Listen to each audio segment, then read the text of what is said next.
नमस्कार. अक्षय तृतीया निमित्त आज आपण कस्टर्ड वापरून हे श्रीखंड पाहणार आहोत. अगदी कमाल लागतं आणि अगदी वेगळी पद्धत आहे.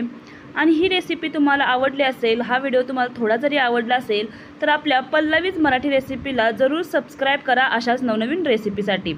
चला तर सर्वप्रथम आपण इथे चक्का तयार केलेला आहे, म्हणजेच दही बांधून ठेवलं होतं जेणेकरून त्यातील जे पाणी आहे ते निघून जाईल. हे दही मी फक्त 2 तास बांधून ठेवलं होतं. आता हे दही आपण म्हणजे चक्का वाटीमध्ये काढून पूर्ण मिक्स करून घ्यायचा. आता इथे मी अर्धी वाटी दूध घेतलेलं आहे, त्यामध्ये 2 चम्मच कस्टर्ड पावडर टाकलेली आहे आणि पूर्ण गुठळ्या काढून घ्यायच्या. त्यानंतर 4 चम्मच साखर घालायची आणि मिक्स करून घ्यायचं. आता हे जे मिश्रण आहे ते गॅसवरती ठेवायचं आणि थोडंसं शिजू द्यायचं. त्यानंतर पुन्हा मी 1 कप दूध घातलेलं आहे आणि हे पूर्ण मिश्रण अशा प्रकारे शिजवून घेतलेलं आहे. आता हे मिश्रण पूर्ण थंड करण्यासाठी ठेवायचं. थंड झाल्यानंतरच यामध्ये हा चक्का आहे तो घालायचा.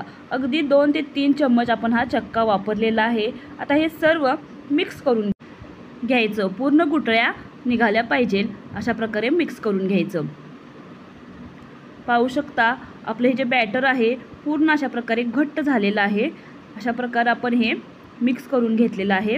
आता हे एका भांड्यामध्ये सेट करण्यासाठी ठेवायचं. फक्त 1 तास सेट करण्यासाठी ठेवलं तरी चालेल. त्यावरती काजू बदाम घालायचे आणि 1 तास सेट करण्यासाठी ठेवायचं. 1 तासानंतर पाहू शकता अगदी आपलं हे कस्टर्ड श्रीखंड तयार आहे. आणि हे श्रीखंड अगदी कमाल लागतं आणि कमी वेळेत तयार होतं.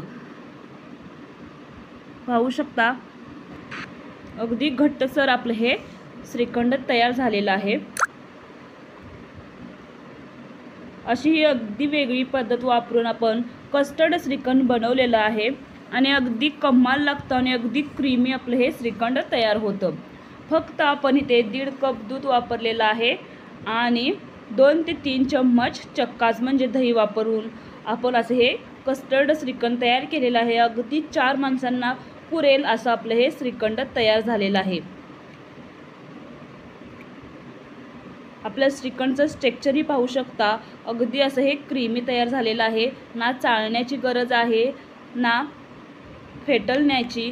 पाहू शकता अगदी असं आपलं हे क्रीमी श्रीखंड तयार झालेलं आहे. आणि या अक्षय तृतीयाला तुम्ही जरूर करून पहा. कस्टर्ड वापरून हे श्रीखंड अगदी कमाल आणि अगदी वेगळी पद्धत आहे. ही जर तुम्हाला रेसिपी आवडली असेल किंवा अशाच नवनवीन रेसिपी पाहायच्या असतील तर आपल्या पल्लवीज मराठी रेसिपीला जरूर सबस्क्राईब करा. बेल आयकॉनला प्रेस करा जेणेकरून माझ्या रेसिपीचे तुम्हाला व्हिडिओ पाहता येतील. लाईक करा, कमेंट करा आणि सबस्क्राईब करा.